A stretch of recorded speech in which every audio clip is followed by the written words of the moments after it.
Hello dear students, we were on Bohr atomic models. Bohr हमने spectrum के पहले इसके पहले हमने स्पेक्ट्रम, हाइड्रोजन स्पेक्ट्रम के बारे में पढ़ा।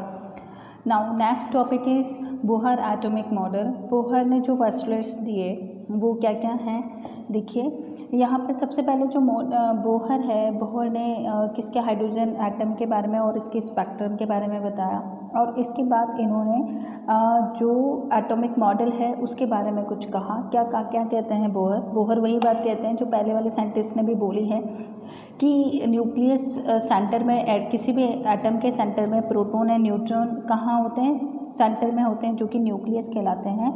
और इसके चारों ओर सर्कुलर पाथ में क्या कौन चक्कर लगाता रहता है, इलेक्ट्रॉन्स चक्कर लगाते रहते हैं। ठीक है, ये सर्कुलर पाथ है जिसमें कि इलेक्ट्रॉन रिवॉल्व होते रहते हैं। तो ये किसने बोला, बोहर ने बोला। और इन्होंने ये जो सर्कुलर पाथ बनाए हैं, ये नंबर 1 वाला सर्कुलर पाथ है जिसको कि हम की बोलते हैं, ये नंबर 2 वाला है जिसको कि हम एल बोलते हैं। इनको इन्होंने क्या बोला, शेल। क्या बोला, शेल। इनको क्या कहा जाता है, शेल। और इनको एनर्जी लेवल भी बोला जाता है। क्या बोला जाता है, एनर्जी लेवल। या तो हम इसको शेल बोलेंगे या फिर हम इसको एनर्जी लेवल बोलेंगे। ठीक है, स्टेबल एनर्जी लेवल होते हैं। क्यों? क्योंकि ये इलेक्ट्रॉन्स जो हैं वो इसी पाथ में सर्कुलर मोशन करते हैं, तो ये इनके लिए स्टेबल एनर्जी लेवल्स होते हैं। नेक्स्ट नंबर 1 पॉइंट जो था वो ये वाला था कि इलेक्ट्रॉन जो प्रोटॉन न्यूट्रॉन न्यूक्लियस में प्रेजेंट होते हैं और इसके चारों ओर इलेक्ट्रॉन रिवॉल्व होते रहते हैं, जिनको ये एक स्पेसिफिक पाथ होते हैं, सर्कुलर पाथ होते हैं, जिनको कि शेल या एनर्जी लेवल बोला जाता है। ठीक है, नंबर 2 इन्होंने क्या कहा, इन्होंने बोला कि अब एंगुलर, देखो यहाँ पर अगर कोई सर्कल मैं बनाती हूँ तो ये सर्कल है, इसकी कोई रेडियस है। अब यहाँ पर अगर कोई पार्टिकल प्रेजेंट है, मान लीजिए आप कि यहाँ पर ये वाला पार्टिकल प्रेजेंट है, तो इसका एक एंगल होगा, इसके साथ यहाँ पर इसके साथ इसका एक एंगल होगा, जो सर्कमफरेंस है उसके साथ इसका एक एंगल होगा। ठीक है, अगर कोई चीज़ यहाँ पर है तो वो ये वाला एंगल बना रही है, अगर कोई चीज़ यहाँ है तो ये वाला एंगल, यहाँ है तो ये वाला एंगल, तो इसको हम बोलेंगे एंगुलर मोमेंटम। क्या बोलेंगे इसको, एंगुलर मोमेंटम।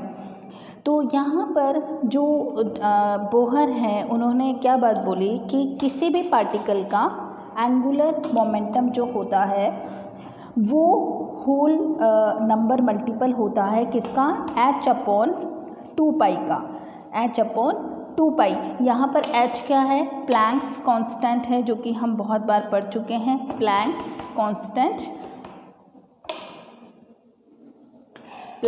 कांस्टेंट है, जिसकी जो प्लैंक कांस्टेंट है यहाँ पर हमारा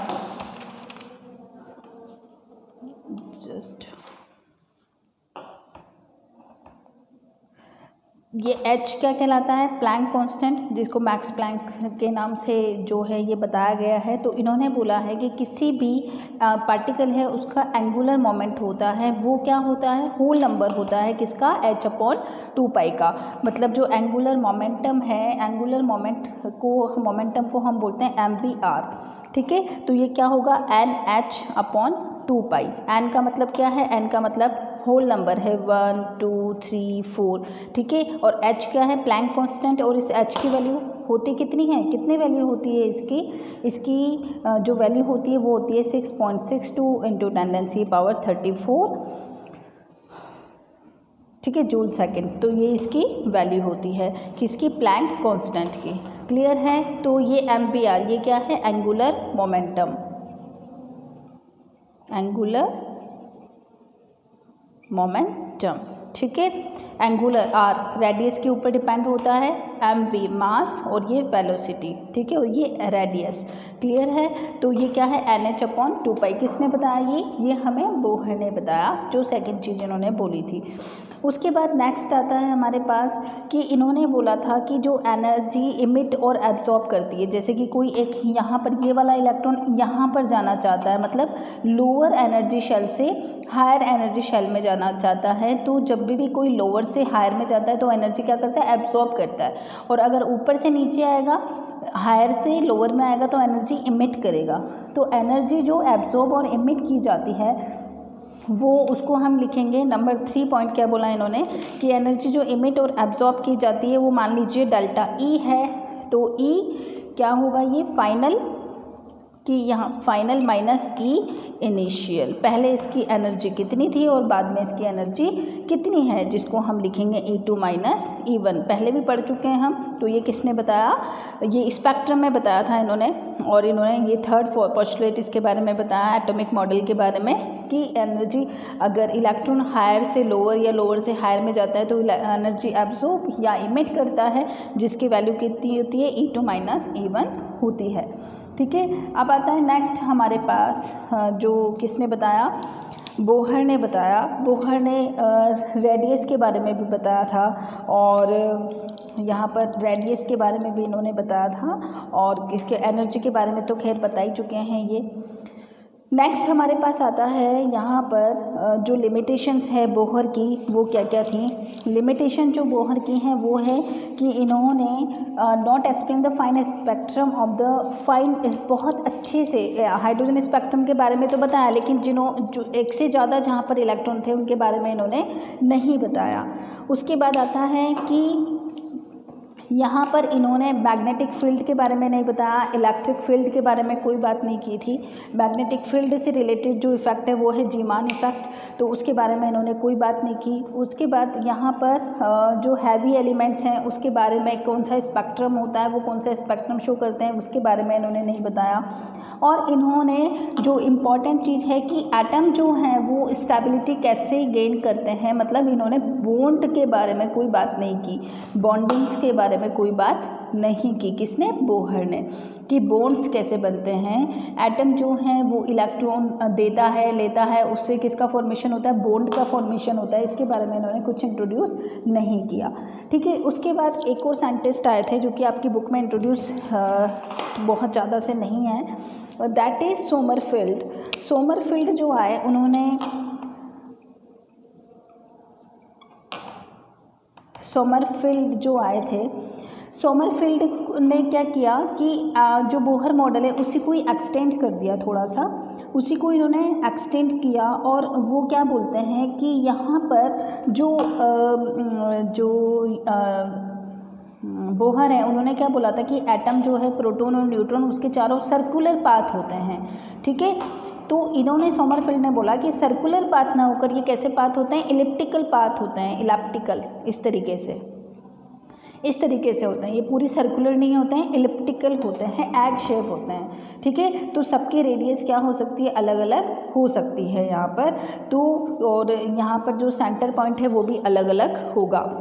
तो यहाँ पर देखो इस तरीके से अगर इलेक्ट्रॉन जो है वो सबसे पहला वाला जो है ये वाला अगर हमने सर्कल बनाया तो दूसरा जो सर्कल होगा वो कुछ इस तरीके से होगा। इलेक्ट्रॉन जो है वो कुछ इस तरीके से चक्कर लगाता रहता है, मतलब अगर इलेक्ट्रॉन जो है वो यहाँ पर प्रेजेंट है तो वो ऐसे भी चक्कर लगाएगा और ऐसे भी चक्कर लगाएगा, अपनी जगह पर चारों ओर भी घूमता रहता है और अपनी जगह पर भी घूमता रहता है। ठीक है, ये अगर मैं लाइव होती तो मैं आपको बहुत अच्छे से इस चीज़ को बता पाती कि इलेक्ट्रॉन किस तरीके से, ये उसी तरीके से है जैसे कि ये एक पैन है, अर्थ जो है वो हमारा चक्कर लगा रही है, अर्थ जो है हमारा नहीं और सन का चक्कर लगा रही है, तो अर्थ जो है वो खुद अपनी जगह पर भी घूम रही है और अपनी जगह पर घूमती हुई वो चारों ओर भी घूम रही है। ये देख पा रहे हो आप, इस तरीके से अपनी जगह पर भी घूम रही है और सन के चारों ओर भी घूम रही है इस तरीके से। तो इसी तरीके से इलेक्ट्रॉन जो है वो न्यूक्लियस के चारों ओर चक्कर लगाते हैं इलिप्टिकल ऑर्बिटल्स में। ये किसने बोला, सोमरफेल्ड ने बोला था। अब आता है हमारे पास डी ब्रोगली, तो हमने पढ़ी लिया कि दो तरीके की नेचर शो करता है कोई सा भी पार्टिकल, एक तो वेवी नेचर और दूसरा पार्टिकल नेचर शो करता है। नेक्स्ट आता है हमारे पास या कुछ फॉर्मूलाज हैं जो कि आपको लर्न होना चाहिए, जैसे कि lambda is equal to h/mv हैं। ये सब कैसे बना था, ये सब उसी तरीके से बना था जो कि मैंने उसमें बताया। जैसे लैम्डा जो है वो c/ν होता है। यहाँ पर लैम्डा क्या है, यहाँ पर वेवलेंथ है। उसके बारे में h/mv हो गया, इसको mv को अपन p भी लिख सकते हैं, h/mv is equal to p, जिसको कि मोमेंटम बोलते हैं। लैम्डा इसको c/ν भी होता है। उसके बाद आता है हमारा नेक्स्ट जो टॉपिक है वो है Heisenberg uncertainty principle. Next topic हमारा क्या है, हाइजेनबर्ग अनसर्टेनिटी प्रिंसिपल, जिसके बारे में हम नेक्स्ट लेक्चर में डिस्कस करेंगे।